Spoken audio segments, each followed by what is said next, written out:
Retour sur le plateau, c'est l'instant de l'analyse sur Espace Miné. Nous parlons ce matin de polygamie. La question que l'on se pose est celle de savoir est-ce que l'Afrique peut se départir de la polygamie dans un continent, si vous le voulez, n'est-ce pas, en pleine mutation sociale où les jeunes sont de plus en plus exposés, n'est-ce pas, au modèle de monogamie. Des questions peuvent se poser. Hein? L'Afrique peut-elle donc se départir de la polygamie? Est-ce que c'est souhaitable? Est-ce que c'est même réaliste? Parce que oui, beaucoup de femmes en font leur combat, hein, lutter contre la polygamie, mais est-ce que véritablement c'est réalisable? En tout cas, c'est le débat que nous ouvrons ce jour et nous avons justement des invités de qualité ce matin qui nous permettront de mieux comprendre. Il faut noter que c'est un sujet assez vaste, donc on va essayer, hein, n'est-ce pas, d'aller crescendo. Alors, pour peut-être planter le décor, je vais passer la parole, n'est-ce pas, au docteur Todd, le docteur Todd qui est très calme ce matin.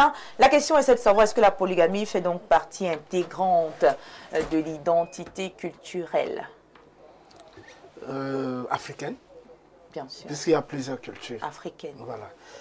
Bon, déjà il faut savoir que la pensée africaine, dans son fondement, tire son inspiration de la nature, de ce que la nature nous offre. La pensée africaine n'est pas une pensée construite sur la base des caprices de l'homme.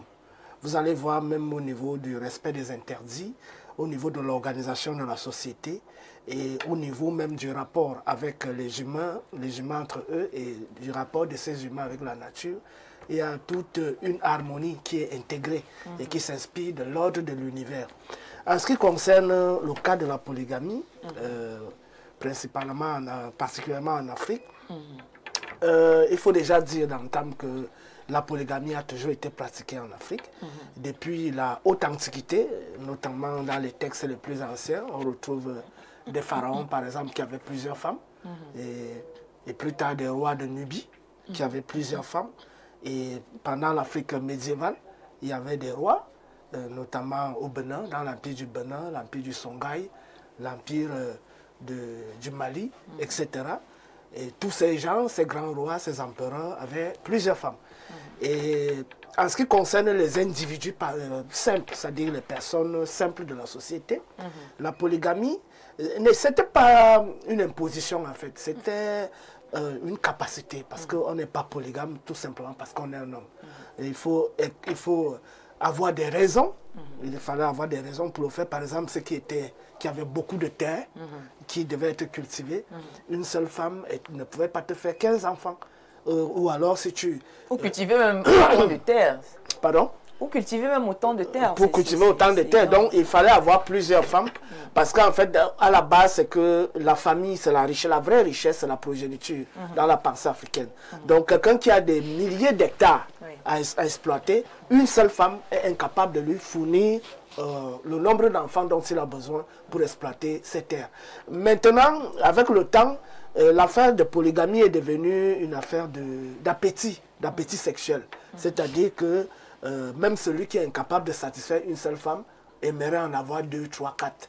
Alors qu'une seule femme, quand on la lui donne, il est même incapable de la satisfaire. Donc, ça pose un problème et ça nous ramène à la réalité. Est-ce que la polygamie est donnée à tout le monde? Bien, bonne question pour chuter. J'espère qu'on aura des réponses d'ici la fin de l'émission. Bertrand Tuenkam qui est avec nous également ce matin. C'est vrai, de prime abord, on a une thématique. L'Afrique peut-elle se départir de la polygamie? Mais moi, j'aimerais savoir, est-ce que la polygamie, ça a toujours existé ou alors, voilà, c'est une pratique qui est donc né d'un certain contexte précis, je sais pas, économique, démographique. D'où est née la polygamie? La polygamie à l'Afrique depuis ad vitam aeternam, c'est-à-dire c'est là depuis Mathusalem et ça sera toujours là. L'Afrique ne peut pas se départir de la polygamie. La polygamie, c'est dans nos champs de pensée. Tout le monde est polygame. Moi, ça fait 12 ans que je suis marié officiellement. J'ai une seule femme. Je dois dire devant le monde entier que je suis malheureux. Pour mon équilibre personnel, il faudrait que j'ai 3, 4 femmes, un peu comme mon papa, parce que je suis dans une famille, tout le monde est polygame, faut-il le rappeler. Mais on pourrait faire la différence. Je ne pourrais pas faire la différence parce que ça sera un mauvais sort pour moi. Parce que être monogame, c'est être malheureux. C'est une histoire de sort. Quand tu es monogame, tu n'es pas marié. On ne peut pas parler de polygamie sans défier le mariage. J'espère que tous ceux qui sont ici sont mariés. Quand tu n'es pas marié, la peau ne peut pas parler dedans. Hein. Oui, il faut le savoir. Donc, la polygamie, il faut d'abord défier le mariage. Le mariage, c'est quoi? C'est une institution. Le mariage est une institution, c'est un acte sacré qui unit deux familles. Ce n'est pas une affaire de deux individus, c'est une affaire de deux familles. Le mariage est un sacrement, ça fait partie des sacrements de service, comme ça se dit dans l'église catholique romaine. Le mariage est un pacte. Le mariage n'a rien à voir avec l'amour. L'amour, en Afrique, on ne se marie pas par amour, il faut enlever ça dans vos chaînes de pensée. Le mariage est un pacte, le mariage est mystique. Mariage, il y a mari, il y a âge. L'âge de se marier. L'âge peut être physique, l'âge peut être spirituel, psychologique, moral. Et dans le mariage, maintenant, il n'y a pas l'amour, mais c'est un jeu d'intérêt entre deux familles. Comment vous dites qu'il n'y a pas d'amour dans le mariage? Là, moi, je le dis en tant que... Je dis, si vous n'êtes pas marié, vous ne pouvez pas comprendre. Votre expérience personnelle. Ce n'est pas mon expérience. J'ai dit, en Afrique, je le dis en tant que... On peut ne pas être marié, mais on a de l'expérience. J'étais 10 ans, ou je suis 10 ans, que l'amour n'a rien à voir avec le mariage. Le mariage est un jeu d'intérêt. Le mariage, ce n'est pas l'affaire de deux personnes, c'est une affaire de deux familles. Bien sûr. Et le mariage est mystique. Le mariage est un pacte.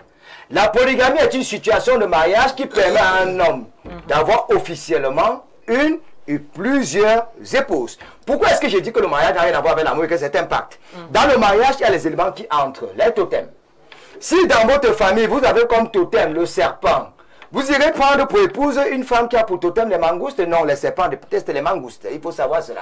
Donc on peut aimer une femme physiquement, mais sur le plan cosmique, on n'est pas lié. Est-ce que tout le monde a les totems? Tout le monde n'a pas de totem. Je suis en train de parler, c'est une image parce que M. Bureau va le dire tout à l'heure, il est philosophe, il faut le savoir. Quand on dit totem, il faut le savoir. Donc, ceux qui ont comme totem le serpent ne prendront pas pour épouse des femmes qui ont comme totem les scorpions, les mangoustes. L'eau ne vit pas avec le feu. Si vous avez l'eau, on part pas dans la famille où il y a le feu parce que l'eau va éteindre le feu. On va là où il y a le vent parce que seul le vent peut attiser le feu. Donc si Bertrand tu as pour totem le feu, j'irai dans la famille où il y a carrément le vent parce que le vent attise le feu. Alors si nous avons comme totem le lion, on va prendre pour épouse une femme qui a pour totem l'éléphant parce que les éléphants et les lions peuvent vivre ensemble. Mais si on prend une femme qui a pour totem la chèvre, ça ne va pas donner. On va passer des difficultés. Il y a maintenant des connexions. Est-ce que vous savez qu'un homme peut vous épouser juste parce que le porter chance? Où est l'amour dans ça? C'est une question d'intérêt. La première femme peut être le genre qui garde le totem de la famille. C'est-à-dire la première femme, c'est elle qui nourrit le lion de la famille. Vous allez voir certaines femmes ici avoir la crinière de la lionne. Elle n'a pas une autre coiffure que celle-là. Peut-être que c'est de façon fortuite. Non. Il y a des femmes qu'on épouse pour garder la crinière de la lionne. C'est elle qui nourrit le lion de la famille. La deuxième femme, elle a par exemple pour gérer les souris de la famille, des souris qui partent espionner ce qu'on dit chez les voisins, etc. Il y a la femme pour le public. Chaque femme a un rôle social. On n'est pas polygame parce qu'on a beaucoup d'argent. On peut pas avoir beaucoup d'argent et une seule femme tu meurs. Donc la polygamie, c'est d'abord une histoire, c'est dans les gènes. Et tout homme est foncièrement polygame. Moi, ma première femme, elle est de l'ouest du Cameroun, la deuxième sera du centre, la troisième sera de l'extrême nord et la quatrième, ça sera du centre. C'est ça, ça va créer mon équilibre psychologique parce que pour le moment, ça fait 12 ans que je suis malheureux. Et il faut savoir que la polygamie, c'est un jeu d'intérêt. Le simple fait que je vienne au centre épouser une fille du centre, est-ce qu'il y aura encore la guerre entre les gens de l'ouest et ceux du centre? Non, parce qu'on peut même épouser une femme pour régler des guerres. Mais il y a déjà des couples comme ça ne change pas. Il y a déjà des couples comme ça, il y a des personnes du centre et de l'ouest qui se marient. Je suis en train de prendre un cas qui est légion. Je vous ai dit que le Cameroun a 25 millions d'habitants. On a 11 millions d'hommes et 14 millions de femmes. Vous, les femmes, vous êtes même trop méchantes. Trop méchantes. Pourquoi? Parce que chaque femme devrait mettre dans sa tête que son mari a une autre femme. Vous voulez avoir tout pour vous seul. Votre mari a suffisamment d'argent. Imaginez un peu un cas qui est légion. Vous avez pour mari peut-être un homme qui ne va pas citer, qui a beaucoup d'argent. Et vous l'avez pour vous seul. Vous ne trouvez pas que c'est de la méchanceté? Non. Vous croyez que les prostituées qui sont dans la rue n'ont pas aussi besoin de votre mari? Vous croyez que les autres qui sont là, et si chaque homme a une seule femme, les autres feront comment? Mais ce n'est pas la Bible qui dit que tu quitteras l'homme quittera la Bible est un pipeau, c'est une antelope. D'accord, merci beaucoup. Ma chérie, pour chuter sans me renverser, dans la Bible, Exode 21, verset 19, il est écrit, pour ceux qui lisent la Bible, si tu décides de prendre une seconde femme, je reprends ce verset, Exode 21, verset 19, si tu décides de prendre une seconde femme, tu devrais la traiter équitablement à la première. Comme vous dites que Dieu lui-même était polygame. D'accord, on va passer à la Merci, merci. Vous aurez un autre tour de parole. Merci beaucoup. On va passer la parole à Jeanne Vono, qui certainement également a sa position concernant la thématique. L'Afrique peut-elle se départir de la polygamie? de prime abord, quel est votre point de vue? Mais après, on va également peut-être essayer de voir le rôle que joue la religion, n'est-ce pas, dans la polygamie, que ce soit, est-ce que la religion encourage ou alors la religion est contre la polygamie? Mais déjà, de prime abord, pour planter votre décor, pensez-vous, est-ce que l'Afrique peut donc se défaire, se départir de la polygamie? Il faudrait que nous puissions bien expliquer à ceux qui nous écoutent ce que voudrait dire départir. Vous savez, il y a les verbes que les gens ne comprennent pas. Départir, déjà, voudrait dire, est-ce que l'Afrique peut-elle abandonner l'étymologie de la polygamie? Je pense que non. Et je le ferai sur trois plans. Sur le plan de l'héritage ancestral, sur le plan des dimensions religieuses et sur le plan de la transformation pour la disparition. Vous voyez, sur le plan ancestral, vous savez, il y a des familles auxquelles c'est écrit, c'est inné qu'il faudrait avoir plusieurs femmes. Comme Bertrand, autant pour moi le dit, au Sénégal, il est fait pour avoir 4 femmes. C'est naturel sur le plan religieux, vous devez avoir 4 femmes. Mais là, nous sommes au Cameroun. Avoir plusieurs femmes et les prendre officiellement, est-ce que c'est donné, Viviane? Parce qu'il y a des personnes qui disent j'ai 10 femmes, j'ai ceci, mais c'est le concubinage, sûr. Vous entassez des femmes, vous dites que vous êtes un homme polygame. Polygame, est-ce que ça se lève un matin, on le devient, non? Moi, je suis traditionnaliste, mais moi, je pense que sur le plan de la polygamie, il faudrait que ça soit inné en vous. Il faudrait que ça soit du genre, vous êtes né pour pouvoir diriger. Non, ça veut dire que tout le monde n'est pas né également. C'est pas tout le monde. Un polygame, c'est quelqu'un qui peut... Vous savez, vous êtes polygame. Vous êtes peut-être chef d'entreprise. Si vous n'arrivez pas à gérer les esprits, parce que je n'appelle pas ça personne, j'appelle les esprits que vous avez dans votre entreprise, vous pensez que vous allez gérer 2 à 3 femmes? Mais nous pensons que de nos jours, la polygamie se base essentiellement sur le sexe. Et les avoirs aussi. Et les avoirs, parce qu'un homme, il est polygame, il sait, oui, celle-ci peut, la première, elle peut me faire avoir des hectares à ça. Celle-ci peut me faire avoir, par exemple, oui, je vante toujours mon département, mon arrondissement. C'est une très bonne chose. D'ailleurs, c'est l'occasion de saluer les autorités. Oui, je salue toutes les autorités de ça qui nous regardent en ce moment. Vous savez quand même que et je voudrais que de ça. Oui, vous aimez bien vous vanter pour dire que vous êtes une filletonne. Et vous savez, être une filletonne, c'est de la valeur, c'est de la richesse. C'est tout ce qui est bien quand on est tonne. Donc, moi de même, moi, je suis des hauts plateaux. Le CNC vous suit. Je salue aussi les gens des hauts plateaux. Et nous, les femmes étonnes, on aime bien écouter, on aime bien apporter et on dit ce qui est l'essentiel. Donc, je voudrais... Et tout le monde sait que les étonnes, ce sont des meilleures femmes. Ce sont des très belles femmes, même dans le cœur, nous sommes des très belles femmes. Mais c'est quand on nous supporte, on dit que nous sommes sauvages. Non, nous sommes juste des personnes vraies. Voilà, donc quand vous êtes avec une fille, si elle dit qu'elle ne veut pas de vous, vraiment ne forcez pas. C'est vrai. Il ne faut pas forcer. Donc, comme je le disais, donc, comme je le disais tantôt, la polygamie, c'est pas donné et elle ne pourra jamais se faire. C'est pas d'un hasard. Parce que de nos jours, les gars, ils ont une femme à la maison, mais ils sont polygames. Donc le gars a peut-être 10 femmes à l'extérieur, il vous loge, il se tape la poitrine. Mais est-ce qu'il se rend compte que ce dont il est en train de faire, c'est une perdition? Parce que vous faites en sorte que les esprits se collent à vous. Donc ces femmes qui se collent à vous là, elles savent que non, oui, j'ai un mari. Mais c'est pendant le décès de l'homme que vous comprendrez que non. Ce dont j'étais en train de me fournir à l'intérieur n'avait pas de sens. Donc comme je le dis toujours, l'Afrique ne pourra jamais se départir de cela parce que nous, les Africains, nous avons mis en tête qu'il faudra avoir plusieurs femmes pour pouvoir scier sur plusieurs terrains. Mais là, mon avis sur la polygamie, Viviane, vous le savez déjà, moi, je ne suis pas d'accord. Pourquoi je le dis? Je prends toujours l'exemple sur les enfants. Vous savez, quand vous êtes polygame, vous regardez vos enfants, ils ont des diverses éducations venant de leur maman. Vous avez votre première femme qui éduque bien, la deuxième femme qui est légèrement éducatrice, la troisième qui n'est rien du tout. Vous allez rassembler vos enfants, vous allez constater qu'il y a un chaos lent qui se crée dans votre famille. Donc, pour moi, la polygamie, ce n'est pas d'actualité dans ma vie. Et moi, du vivant de ma maman, elle m'avait dit, si tu es marié et que ton mari envisage prendre une deuxième femme, laisse-le et va-t'en. D'accord. Voilà, si tu es marié et que ton mari envisage prendre une deuxième femme, faudrait les laisser. Laisse-les et va-t'en. C'est sur ce qu'on va voilà, sortir. Tout à l'heure, on reviendra pour la suite pour mieux comprendre. Voilà, est-ce que la polygamie est si mauvaise au point de laisser son mari sa première place pour laisser l'homme avec la deuxième femme. Bernardo Basson, vous êtes également avec nous sur le plateau. On parle de polygamie. Je pense que vous êtes monogame. Vous êtes monogame. Vous êtes polygame aussi. D'accord. Pourquoi vous répondez maintenant avec les gestes? Alors, quelle est votre position par rapport à la polygamie? En secouant la tête, j'exprime tout simplement la profondeur et la sincérité avec laquelle je m'exprime. Mais ce n'est pas pour des raisons fantasmagoriques ou pour des raisons essentiellement de forfanterie ou de vantardise. C'est intrinsèque, c'est profond. Je vais vous dire ce que moi je pense. Il est délicat d'uniformiser les cultures africaines. Il n'existe pas une seule culture, plusieurs cultures. Lorsqu'on parle de culture, il y a un faisceau d'éléments qui s'intègrent. Un mode vestimentaire, un mode alimentaire, une langue, une vision du monde, un régime matrimonial. Comme vous le savez, dans polygamie, il y a polygynie et polyandrie. Donc, il y a des cultures dans lesquelles les femmes prennent plusieurs hommes et d'autres dans lesquelles les hommes prennent plusieurs femmes. Mais au Cameroun, c'est la polygynie qui est davantage consacrée parce que la polyandrie, elle est exclue. Maintenant, en pratique, la constitution de l'être humain, au-delà du système d'incarnation, est majoritairement influencée par la femme. C'est-à-dire, lorsque l'homme décide d'avoir plusieurs épouses, ce n'est pas vraiment pour des besoins de sexe. Il faut d'abord noter que les cultures africaines profondes étaient rurales. Et comme M. Todt l'a dit, il fallait avoir plusieurs enfants pour exploiter les étendues de terre. Et avoir plusieurs enfants nous est facilement accessible par le fait d'avoir plusieurs épouses.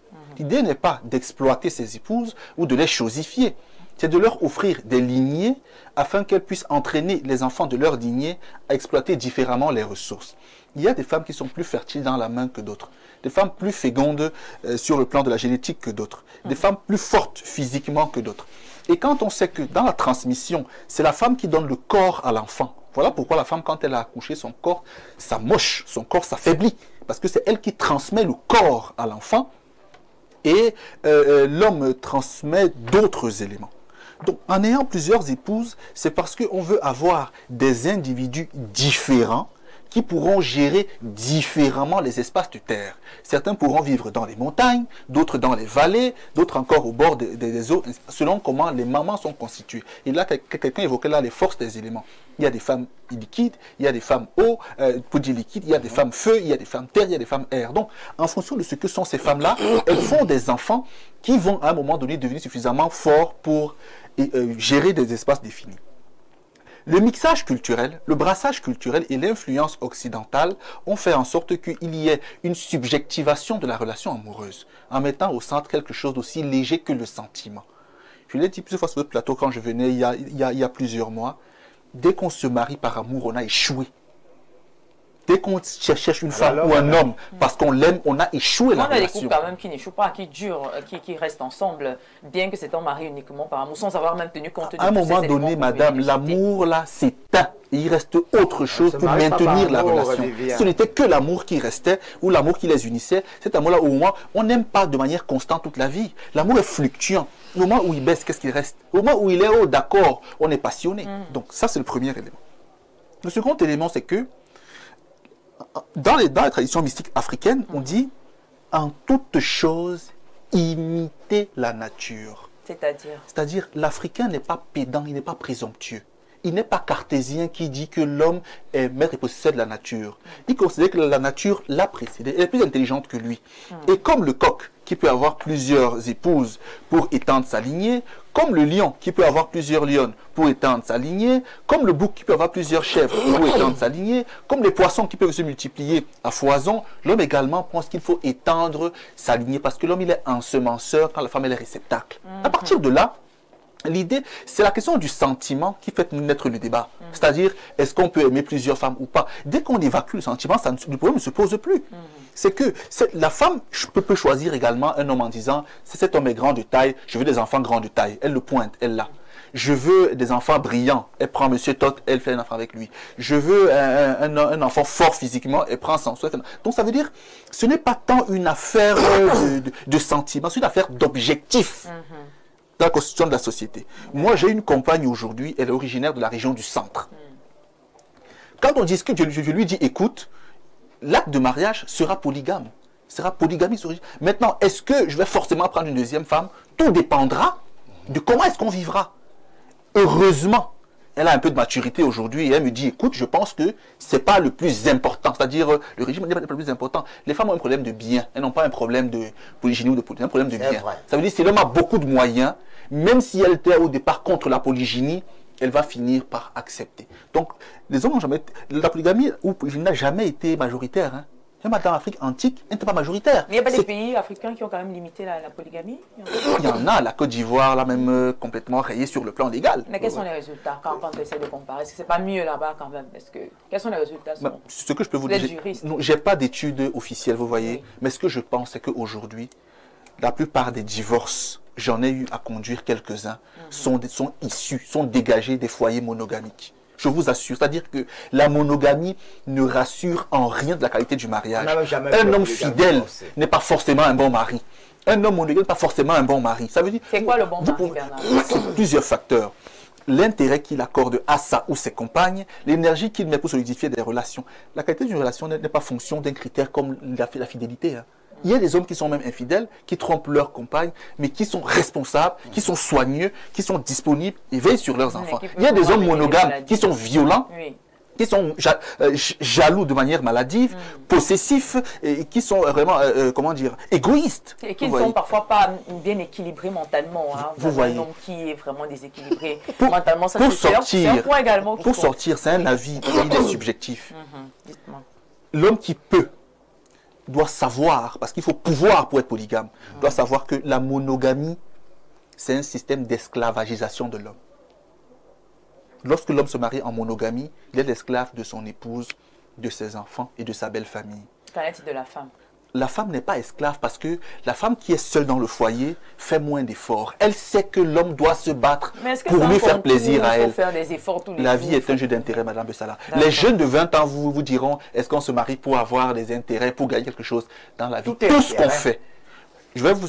Monsieur Niemek, il est assis près de moi. Il y a un an, on venait à l'émission. On parlait de la sagesse. Vous savez qu'il m'enseigne beaucoup de choses. Il m'avait défini plusieurs fois la sagesse. Il m'avait dit... La sagesse peut être l'application de la morale à un haut niveau de rigueur. Il est assis. Il m'avait également dit, l'homme sage est celui qui, par moment, se demande avant d'agir quel est l'intérêt que j'ai à poser tel acte. Une fois qu'il a déterminé l'intérêt, il sait si l'acte lui est profitable ou pas et ça devient un homme sage. C'est ce que j'essaie de faire au quotidien. Donc aujourd'hui, je n'ai pas intérêt à me faire berner, à me faire utiliser ou à devenir esclave. Merci J'ai intérêt à être heureux. Merci Bernardo. Basson va également prendre le point de vue de Pierre Blériot-Niemek ce matin. D'abord, de prime abord, on a la thématique, est-ce que l'Afrique peut se départir de la polygamie selon vous? Oui, mais beaucoup de ceux qui m'ont précédé, ils ont dit des choses très intéressantes, surtout qu'ils ont précisé que la polygamie n'était pas le système majoritaire. Voilà.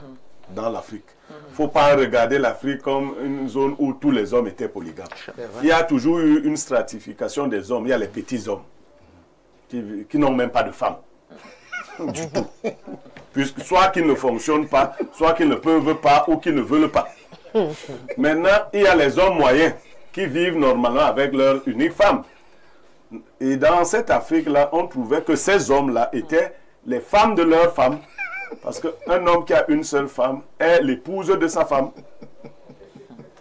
Maintenant, il y avait quelques hommes qui étaient donc des hommes. Enfin, il ne faut pas aller dès que j'ai vu des gens... Non, non. J'ai vu un polygame, moi aussi je veux être polygame. je connais des femmes Jean Mondola dit, on est préparé. Je connais des hommes, des femmes qui ont demandé à leurs hommes, tu me peux, à leurs femmes, les femmes qui ont demandé à leur mari, tu me peux d'abord.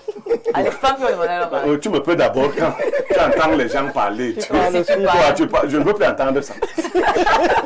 Ouais, polygame. Donc, il n'arrive pas à gérer une femme. Non, pas gérer. Elle dit, je suis ton mari. Moi, je suis ton mari. Toi, tu viens pavader parce que tu entends les hommes parler dehors. Moi, je suis ton mari. C'est pour dire quoi, Pierre Blériot? Non, pour dire que dans la lutte des esprits, si votre esprit n'a pas pu dominer une femme ou dominer sur une femme, comment vous pouvez imaginer prendre une deuxième femme?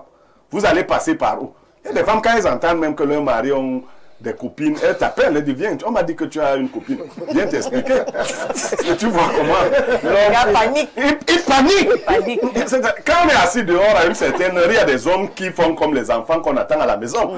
C'est le respect. Oui, il vous dit que après 22 heures là. Maintenir la paix. Très bien. Alors quand tu es donc comme ça, est-ce que tu te donnes en même temps?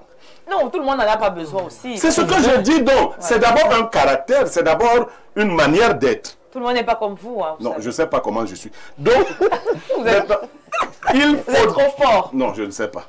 Il y a donc d'abord cela. Oui. Maintenant, il y a beaucoup de vertus à développer quand on est polygame. Ça, quand j'entends... Non. Il y a la première vertu, la vertu de l'équité. Depuis la Bible et tous les autres livres saints, on dit que si tu t'ajoutes des femmes, ne retranche rien à la première. Exode 21, verset 19. Ah oui, c'est-à-dire, si tu prends ta nouvelle femme, moi j'étais ta première femme, tu ne viens pas réduire dans mon budget. Non, c'est là où les problèmes commencent. C'est quand tu as trouvé un nouveau budget, ou celle-là, c'est pas que tu vas enlever dans ce que tu veux donner. Même l'islam dit la même chose. Cela oblige l'homme à travailler davantage pour gagner suffisamment. C'est-à-dire que tu pouvais dormir sur tes lauriers ayant une seule femme. Si tu veux acquérir une deuxième femme, tu rassures la première que non, tout ce que tu avais reste maintenu. Et je travaille maintenant. Et vous voyez comment on épousait les femmes. Il y a une histoire dans la Bible où un homme a épousé 2 sœurs. Mais pour épouser, il a choisi l'une des sœurs. Il a travaillé 7 ans pour le père de la fille. Mais on lui a donné celle qu'il ne voulait pas. Il ne s'est pas découragé. Il s'est mis à nouveau au travail 7 autres années pour qu'on lui donne celle qu'il voulait. Donc, ça incite l'homme au travail. Parlant des enfants, Jeanne Bondo, dans la polygamie, c'est l'homme qui diffuse son esprit chez ses enfants. Ouais. Vous n'avez, c'est pas vos femmes qui... Comment ça, il diffuse son esprit? La femme de le corps. Pendant la conception, pendant l'éducation? Non, d'abord dans la conception, ensuite dans l'éducation. Je vous ai encore parlé des principes de justice. Vous savez, si vous trichez, la polygamie n'est pas votre affaire.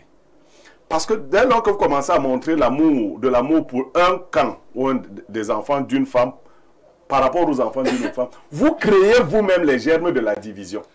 Donc vous devez être capable à tout moment de vous rassurer que le principe d'équité est respecté. Que les enfants sont mis au pied d'égalité. Qu'ils apprennent à fusionner. Vous savez, vous parlez de l'Afrique de l'Ouest. Vous savez pourquoi on doit manger dans les mêmes assiettes quand on est enfant? On doit discuter le repas. C'est pour que ces liquides séminaux-là qui sortent de nos bouches, la salive et autres, soient partagés. C'est ça qui renforce l'amour. Ne croyez pas que parce que vous êtes nés du même ventre, vous vous aimez. D'ailleurs, les frères du même, on apprend à s'aimer. Il n'y a rien qui vous oblige à vous aimer parce que vous êtes frères. Non, on apprend à s'aimer. Vous apprenez aux enfants à souffrir les uns pour les autres, à partager. Et donc, c'est un travail. Le polygame est plus travailleur que le monogame. C'est comme les emplois, je vais chuter par là. Oui. Il y a des gens qui ne peuvent pas assumer un seul emploi. Mais il y en a qui travaillent à 3-4 endroits, n'est-ce pas? Bien sûr. C'est comme ça la polygamie. Et qui montrent leur présence à ces 4 endroits, qui ne montrent aucune faille. Si vous êtes fainéant et paresseux, tournez le dos à la polygamie. Ne pensez surtout pas que c'est une affaire de sexe. Là, c'est la tromperie. Aucun homme ne peut satisfaire si c'est pour des défis de sexe. Une seule femme. Je dis une seule. Si c'est pour le sexe, la femme peut te donner le sexe, tu fuis le sexe. Donc, si c'est pour le sexe, non, elle va te donner le sexe. On va te dire, tu as dit que tu voulais la nourriture. Voici la nourriture. Non, ce n'est pas ça. C'est tout autre chose. Voilà, merci beaucoup, Bernardo Basson. La femme est beaucoup moins juste que l'homme dans la plupart des cas. C'est pour cela que parfois, quand vous trouvez des hommes qui ont leurs enfants, vous les combattez. Mais quand l'on prend vos enfants, lui, il ne les combat pas. Bon, je suppose que ce n'est pas vous, moi. Non, quand je dis vous, c'est de manière générale. Mettons cela à côté. Dans la polygynie, la femme se donne plus de mal à construire et à produire. Elle ressent vraiment le besoin de fonder sa lignée et de travailler pour sa descendance. Dans la monogamie, la femme abandonne très souvent certaines charges à l'homme. Donc, pour que l'homme soit sûr que la femme se batte vraiment pour l'équilibre du foyer, il faut qu'elle soit assistée. Parce que dans la plupart des cas, elle rejette tout sur l'homme. Même si elle a acheté la bouteille de gaz, rembourse-moi. Elle a acheté une boîte d'allumettes, rembourse-moi. Or, dans la polygynie, la femme fait ses propres efforts, elle va chercher son bois. Elle allume le feu pour ses enfants et elle se dit que je dois m'investir pour que l'équilibre s'installe. Donc, comme M. Nyameka dit, il y a des valeurs précises en polygynie qu'il faut vraiment manifestement incarner. D'accord, merci beaucoup. Je vais revenir à ma droite. Est-ce que la polygamie, vous pensez qu'elle favorise plus ou elle freine, n'est-ce pas, l'émancipation?